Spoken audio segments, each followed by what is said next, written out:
Olá, gente, tudo bom? Meu nome é Lorena Rodrigues e hoje eu vou fazer uma resenha para vocês de um livro que eu li chamado Édipo Rei, que está aqui dentro desse outro livro, que é de teatro grego, né? Os maiores livros de teatro grego. Porém, antes eu quero falar uma coisa para vocês. O meu canal agora meio que mudou, vamos dizer assim. Eu agreguei mais um tipo de vídeo aqui no canal. Hoje eu não vou mais falar apenas de livros, vou falar também de um outro amor da minha vida, que eu sou formada nisso, sou química, licenciada em química. Eu acho que vocês até já viram na descrição do vídeo que eu sou licenciada, descrição do vídeo não, descrição do canal, que eu sou licenciada em química, e eu quero compartilhar com vocês este meu conhecimento na área de química. Eu até pensei inicialmente em fazer um canal só voltado para a área de química, só que porém eu pensei, não, melhor, vou fazer melhor, vou em um canal apenas, eu vou gerenciar, fica melhor para mim, no caso, tanto falar do meu amor pelos livros, falar dos livros que eu estou lendo, quanto falar de química, que eu já sou formada, e falar das várias dicas, na realidade, dicas para quem é ensino médio, dicas para talvez até quem é ensino superior na área de química. Então, a partir de hoje, eu vou postar outros vídeos, além de dicas de livros, dicas também da área de química. Se vocês estão aí estudando química, gostam de química, tem parentes, tem gente no ensino médio, no 9º ano, no ensino fundamental, ou até mesmo na faculdade, precisa de entender um pouco mais de química, vocês podem contar agora com novos vídeos aqui no canal, também falando sobre química e fazer suas solicitações de vídeos, de coisas que vocês são interessados a saber da área de química, tá bom? Mas vamos lá para a resenha de modo rápido do livro que eu li, que é Édipo Rei. Gente, foi uma decepção, tá, a verdade. Por quê? Lorena está decepcionada com o Édipo Rei, por quê? Primeira coisa, eu achei que o livro se estendeu muito. Aqui, vamos dizer, quantas páginas que... Eu tenho que contar as páginas, na realidade, porque ele é um livro dentro de outro livro, né? Então, isso faz a leitura ser até um pouco mais... Ele começa na página 93 e termina na página 187. São quase 100 páginas do livro aqui. Então, são 100 páginas de livro, é um livro curto? Só que eu acho que esse livro poderia até ter uma quantidade de 60 páginas, sabe? 60, 50 páginas. Porque ele foi muito prolixo, foi muito repetitivo. Eu achei que teve coisa aqui do Édipo Rei que foi muito repetitiva. Então, como a mensagem aqui, a capa do livro, fala que é decepção, essa foi a minha decepção, a repetição que eu achei na história. Eu vou tentar não dar spoiler, é difícil quando o livro é curto, a gente não dá spoiler. Mas aí eu vou falar de modo grosseiro para vocês, mais ou menos, o que seria a história de Édipo Rei. Édipo Rei é uma história que se inicia praticamente falando o que vai acontecer na história. Então ela meio que já se dá um spoiler, ela altamente dá um spoiler. A história diz que um vidente, logo quando, muito tempo atrás, para Jocasta, seu marido, Laio, o vidente faz uma predição para eles que o seu filho, o único filho, ia matar o próprio pai, se apaixonar pela mãe e casar. Esse é o início da história. E Édipo também, quando ele já é maior, ele vai a um local, ele tem um vidente também, um encontro, também faz essa predição para Édipo, e ele ia se apaixonar pela sua própria mãe e matar o seu pai. Tem um barulhinho aqui na rua, tá, gente? Um carro passando de som, talvez saia aqui no vídeo.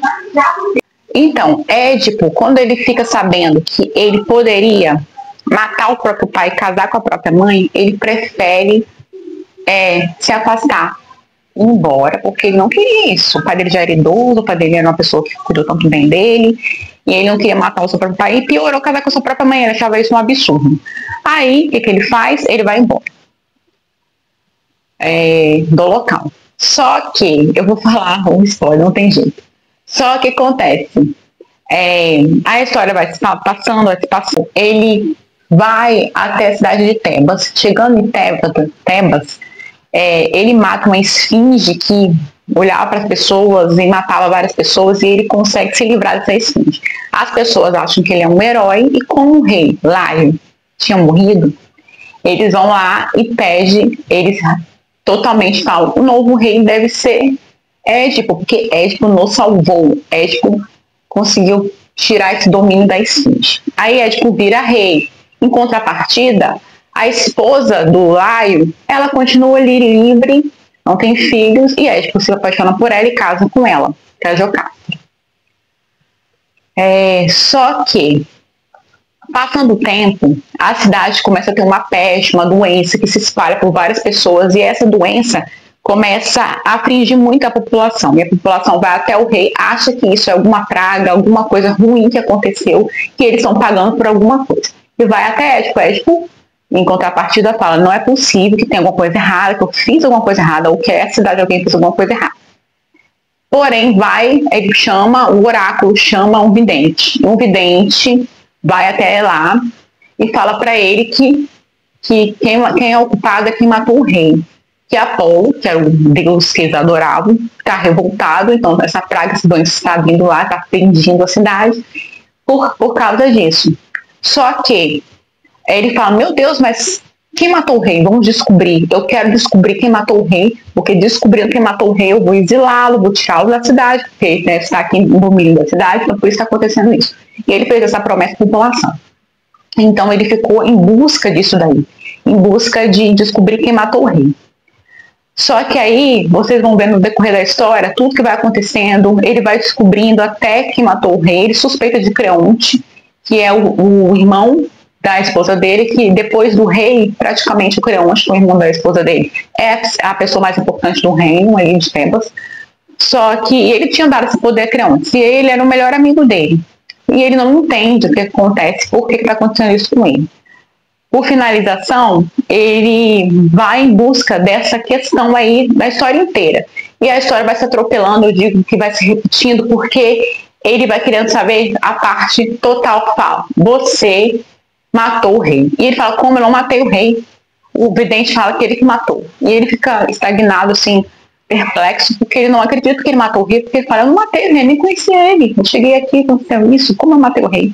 E aí que a gente vai ver toda a história e vai mostrar o passado e o presente. E a gente vai ver tanto o passado de Édipo, que o nome dele é Édipo, quer dizer pés acorrentados, pés enlaçados, inchados, que tem a ver com uma relação grega com isso, por isso que o nome dele é Édipo. E ele vai ver, será que ele era filho de quem achava que ele era, daquele rei daquele local? Ou será que ele não era filho das pessoas? E aí ele vai ver essa história até o final. E aí, assim, no final da história, concluindo, diz, a história será que a vida de uma pessoa que a gente acha que é boa de verdade? Ou quando se chega ao final, a gente só pode, de fato, falar que a vida dela é ótima, boa, quando ela está no final da sua vida, com anos da vida dela passou. O que acontece? A vida das pessoas só são medidas quando ela já está praticamente toda concluída. Porque a gente pode viver muito tempo bem, mas pode ter um final muito trágico. Mais ou menos isso, a moral dessa história, que vou dizer isso, porque é bom a gente comentar o final aqui dessa tragédia de Sorte Novo. Por que, gente, que eu achei uma decepção? Eu tinha outras perspectivas com essa leitura. Achei que o Sófocles, ele foi ótimo, mas imagina que esse livro é um super antigo, grego, né? Tragédia grega antigo. Só que, assim, eu achei que ele foi muito repetitivo, tá? Para desvendar o mistério final ali, quem era pai de Édipo, quem não era, se ele matou o rei, não matou, se ele casou com a mãe dele, se não casou. Eu achei que isso é muito enrolado. E poderia ter decifrado esse mistério longo. Por mais que ele escreveu super bem, muito bonito, a escrita é ótima, linda, e aqui está escrito em modo de teatro, tá? Não está em prosa. Eu achei, assim, que demorou. Então isso foi que fez a nota do livro para mim, de uma escala de 1 a 5, ser 3. Então ele foi um livro, assim, ótimo se fosse 5, né? Ele foi um livro bom, porque a escrita foi muito boa, a história teve fechamento no final, que eu gosto de livros que tem um fechamento no final. Raramente eu gosto de livros em finais abertos. O final não foi aberto, teve uma conclusão, teve uma moral.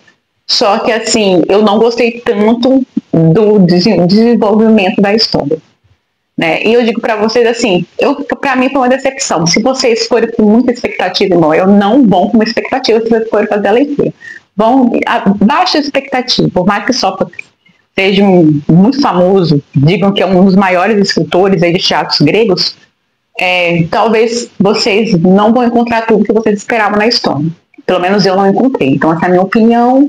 que eu falo para vocês, mas aí fica a dica de leitura. É uma boa leitura, ela é uma boa leitura no sentido de que ela declara uma coisa muito boa, ela fala uma coisa muito boa, tem uma moral muito boa, e a história, de certo modo, é uma história muito impactante. Isso eu posso dizer para vocês sem sombra de dúvidas, que ela causa um impacto, assim, o final é muito, muito trágico, é a tragédia da tragédia. Eu falo para vocês assim, Édipo Rei, a tragédia da tragédia. Talvez por isso que eu dei 3 também, porque eu fiquei muito impactado com o final. Ele conseguiu fazer a coisa que já era ruim ficar pior ainda. É isso que eu digo para vocês. Eu desde já eu agradeço, muito obrigada por quem assistiu até aqui. Curtam, compartilhem esse vídeo e se inscrevam no canal, por favor, tá? Desde já eu agradeço. Beijo, beijo, tchau, tchau, até mais.